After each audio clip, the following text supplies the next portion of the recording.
Hello friends. आज की video में हम बात करने वाले हैं कि हम किस प्रकार से रिवेटेड जॉइंट को डिज़ाइन कर सकते हैं। डिज़ाइन का मतलब कितने हमें, अगर हमें कुछ तो फोर्स दिया रहेगा तो हमें कितना नंबर ऑफ रिवेट्स हमें वहाँ पर लगाने हैं, कितने पिच डिस्टेंस पर लगाने हैं, कनेक्शन की लेंथ कितनी होगी, विड्थ कितनी होगी, तो वो सब हम डिज़ाइन में देखते हैं। इससे पिछली वीडियो में हमने देखा था कि हम किस प्रकार से रिवेटेड जॉइंट का एनालिसिस कर सकते हैं। अब हम डिज़ाइन को शुरुआत करते हैं, रिवेटेड जॉइंट के डिज़ाइन को। तो सबसे पहले तो अगर हमें फोर्स दिया गया है तो उसके लिए हम डिज़ाइन कर सकते हैं। अगर हमें फोर्स नहीं दिया गया है प्रॉब्लम में, तो हम जो भी प्लेट दी गई होगी उस प्लेट की फुल स्ट्रेंथ के लिए रिवेटेड जॉइंट डिज़ाइन करेंगे। अब हम फुल स्ट्रेंथ कैसे निकालेंगे, जैसे कि किसी भी प्लेट का cross sectional area multiply by उसकी लोड कैरिंग कैपेसिटी, मतलब मल्टीप्लाई बाय सिग्मा एटी, मतलब एरिया मल्टीप्लाई बाय 0.6 FY। अगर ये हम ऐसा करेंगे तो हमें फुल स्ट्रेंथ ऑफ प्लेट मिल जाएगी, मतलब हमें फोर्स मिल जाएगा। तो सबसे पहले तो हमें कुछ प्लेट्स के डायमेंशन दिए रहेंगे, उससे हमें diameter of bolt find out करना पड़ेगा। तो उसे फाइंड आउट करने के लिए हमारे पास फॉर्मूला है, जिसे हम कहते हैं अनविन्स फार्मूला। तो वो फार्मूला यहाँ पे लिखा हुआ है। तो हमें सबसे पहले तो डायमीटर फाइंड आउट करनी पड़ेगी। उसके बाद डायमीटर डिसाइड होने के बाद हम होल का डायमीटर फाइंड आउट करेंगे, मतलब ग्रॉस डायमीटर डिसाइड होने के बाद हम उस रिवेट के लिए रिवेट वैल्यू कैलकुलेट करेंगे। अब वो रिवेट वैल्यू कैसे कैलकुलेट की जाती हमने पिछले वीडियो में डिस्कस किया है। उसके बाद हम नंबर ऑफ रिवेट्स कैलकुलेट करेंगे, किसी भी जॉइंट को लगने वाले नंबर ऑफ रिवेट्स के लिए हम जो भी फोर्स हमें ट्रांसफ़र करना है वो फोर्स अपॉन रिवेट वैल्यू, बस यहाँ पर यूनिट का ध्यान रखना है, क्योंकि जो फोर्स होगा वो किलो न्यूटन में होगा। आप उसे किलो न्यूटन में ही रहने दें और रिवेट वैल्यू किलो न्यूटन में कन्वर्ट करके आप इस तरह से नंबर ऑफ रिवेट्स कैलकुलेट कर सकते हैं। अब जो भी नंबर ऑफ रिवेट्स आएंगे हम उसे राउंड फिगर कर देंगे, मतलब अगर 3.5 आया तो हम 4 रिवेट सेफ 4 रिवेट ऐसा कर सकते हैं। उसके बाद रिवेट वैल्यू फाइंड आउट होने के बाद, मतलब number of rivets find out करने के बाद हम पिच कैलकुलेट करेंगे। जैसे कि हमने देखा था जो मिनिमम स्पीच होता है वो होता है 2.5D। इस तरह से हम पिच फाइंड आउट करेंगे। उसके बाद गेज डिस्टेंस फाइंड आउट करेंगे। उसके बाद हम एज डिस्टेंस, जो कि हमारे IS टेबल में से ले सकते हैं, IS 8.2, मतलब IS table number 8.2 in IS 800, उससे हम एज डिस्टेंस ले सकते हैं। और हम अप्रोक्सीमेटली भी ले सकते हैं एज ए 2D, क्योंकि वो सेफ होगा। अगर 2D लेंगे तो हमेशा सेफ रहेगा टेबल की वैल्यू से। फिर अब सब कुछ चीज़ें डिसाइड हो जाने के बाद हमें क्या करना है, हमें उस कनेक्शन के लिए ड्राइंग बनानी और उस ड्राइंग पर हमें सारी डिटेल्स रिप्रेजेंट करनी, मतलब बोल्ट का डायमीटर, प्लेट की साइज, विड्थ, उसके बाद कितना ओवरलैप हमें प्रोवाइड करना है वो, उसके बाद पिच डिस्टेंस कितना प्रोवाइड किया है वो भी हमें ड्राइंग पर दिखाना है, गेज डिस्टेंस ड्राइंग पर दिखाना है, उसके बाद एज डिस्टेंस ड्राइंग पर दिखाना है। तो अब हम रियल प्रॉब्लम को देखते हैं कि किस प्रकार से हम रिवेटेड जॉइंट के प्रॉब्लम को, मतलब डिज़ाइन के प्रॉब्लम को सॉल्व करते हैं। तो ये है हमारे पास प्रॉब्लम डिज़ाइन का।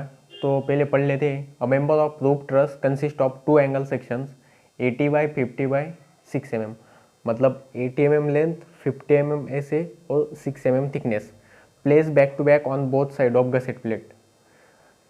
वो गसेट प्लेट के दोनों साइड में बैक टू बैक प्लेस है। It carry direct tensile force of 80 kN design connection. तो हमें कुछ दिया नहीं गया है, सिर्फ फोर्स दिया गया है और एक कंडीशन दी है कि जो एंगल सेक्शन है वो बैक टू बैक प्लेस किए गए। मतलब अगर सपोज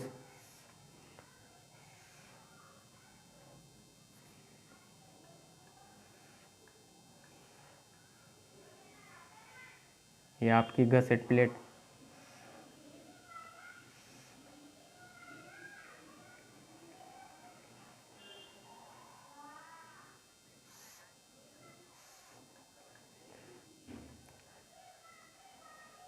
इस तरह से एंगल सेक्शन प्लेस किए गए, ये आपकी गसेट प्लेट। इसकी जो थिकनेस है वो है 6, और इस गसेट प्लेट की थिकनेस हमें पता है ये है 8 mm। तो इसमें से मिनिमम जो थिकनेस है T is equal to 6 mm। तो सबसे पहले हम बोल्ट रिवेट का डायमीटर फाइंड आउट करेंगे।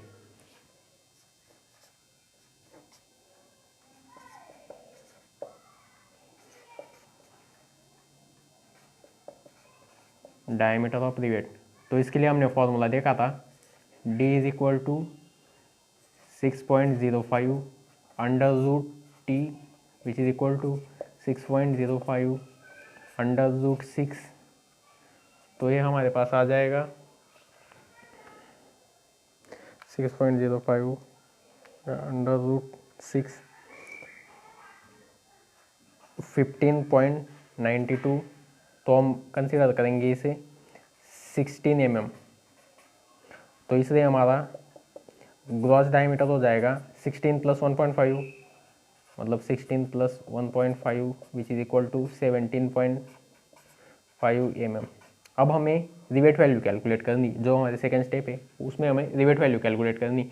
लेकिन रिवेट वैल्यू फाइंड आउट करने के लिए हमें स्ट्रेसेस की वैल्यू पता होनी चाहिए, और उसके लिए हमें कंडीशन पता होनी चाहिए कि ये फील्ड ड्रिवन रिवेट से या शॉप ड्रिवन है या फिर हैंड ड्रिवन है या फिर ऐसे। तो अब हम हैंड ड्रिवन है या पावर ड्रिवन है ऐसे, तो अब हम एज्यूम कर दें, assuming power driven shop rivet, power driven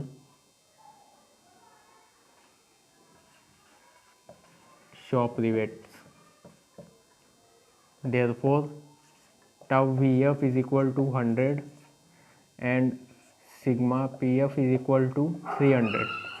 तो हमें परमिसिबल शेयर स्ट्रेस और परमिसिबल बियरिंग स्ट्रेस की वैल्यू 300 मिल जाएगी। अब हमें रिवेट वैल्यू निकालनी, तो सबसे पहले shear strength is equal to π/4 into d0 square multiply by tau v f multiply by 2। यहाँ पे मैंने 2 क्यों किया है, क्योंकि यहाँ पे अगर हम रिवेटेड कनेक्शन यहाँ पर करेंगे तो यहाँ पर दो शेयर प्लेन्स है, एक है और एक है, तो इसलिए हमें दो शेयर प्लेन्स कंसिडर करने पड़ेंगे। तो अब हम इसे कैलकुलेट करते हैं, 17.5 square multiply bye 100 multiply by 2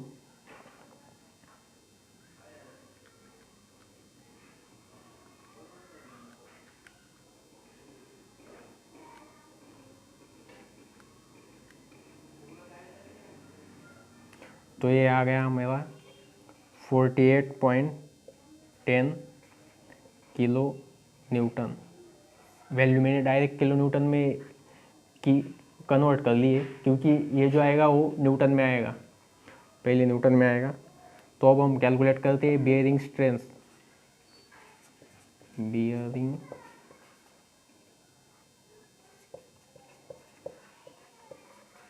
bearing strength हमारा होता है sigma P F multiply by d0 multiply by T which is equal to 300 multiply by 17.5 multiply by 6। क्योंकि हमारी जो थिनर पार्ट है वो 6 mm है, इसलिए हमने 6 ही कंसिडर किया है यहाँ पर। 300 मल्टीप्लाई बाय 17.5 मल्टीप्लाई बाय 6, तो ये हमारे पास आ रही है 31.5 किलो न्यूटन। तो हमें इससे ये पता चलता है कि हमारी जो रिवेट वैल्यू है वो है 31.5 किलो न्यूटन, इसलिए मैं यहाँ पे लिख के रखता हूँ।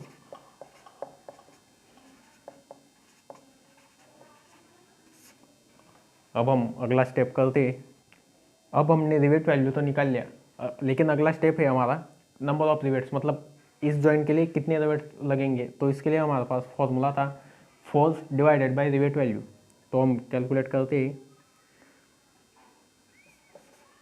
Number of rivets required is equal to force upon rivet value, that is equal to 80 upon 31.5 which is equal to 2.53। तो हम इसे लिख सकते हैं से 3 नंबर्स। हमें 3 रिवेट्स लगने वाले। अब हमें डिज़ाइन बोला गया है, इसलिए हम क्या करेंगे, हम पिच भी फाइंड आउट करेंगे। सो हम फाइंड आउट करके ये सही फाइंड आउट करते हैं। Pitch is equal to 2.5D which is equal to D मतलब डायमीटर ऑफ होल होता है यहाँ पर, सॉरी डी का मतलब यहाँ पर डायमीटर होता है, अपनी नॉमिनल डायमीटर ही होता है। 2.5 into 16 which is equal to 40 mm max pitch. हमें यहाँ पर टेंसाइल फोर्स दिया गया है, इसलिए मैक्सिमम पिच जो है तो वो है 16T और 300 mm। तो 16T अगर हम करेंगे तो 16 मल्टीप्लाई बाई 6 होगा 96। तो मैक्सिमम ये है हमारे पास। तो हम इस रेंज में पिच प्रोवाइड कर सकते हैं, मतलब 40 से लेकर 96 तक। So providing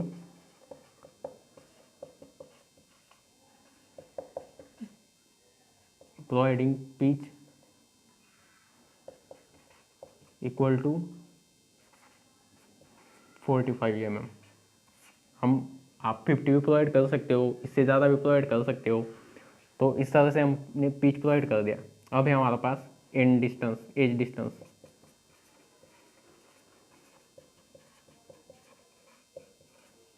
as distance approximate 2D। तो हम 2 इंटू डी है हमारे पास 16, तो ये हो जाएगा 32।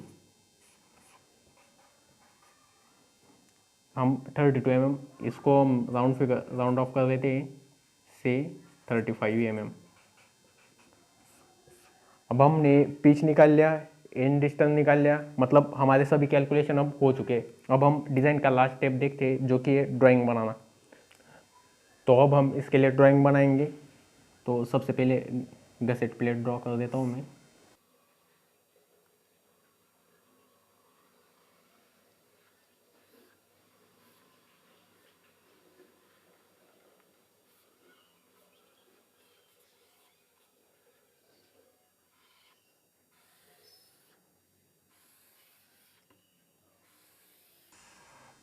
तो ये हमारा एंगल सेक्शन, पिछली साइड पे इस साइड भी है।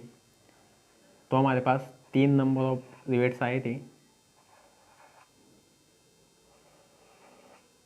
ये जो रिवेट है हम लाइन ऑफ मतलब CJ पर प्रोवाइड करेंगे, जो इसका सेंट्रोइडल एक्सिस होगा इस डायरेक्शन में, उसी लाइन पर हम ये जो रिवेट है वो प्रोवाइड करेंगे। अब जैसे कि बताया था कि ड्राइंग कैसे करते, पहली वीडियो में बनाया था, तो इस प्रकार से हम ड्राइंग करते। अब यहाँ पे जो डिस्टेंस होगा वो एंड डिस्टेंस होगा, जो कि 35 mm। इसके बाद ये जो डिस्टेंस है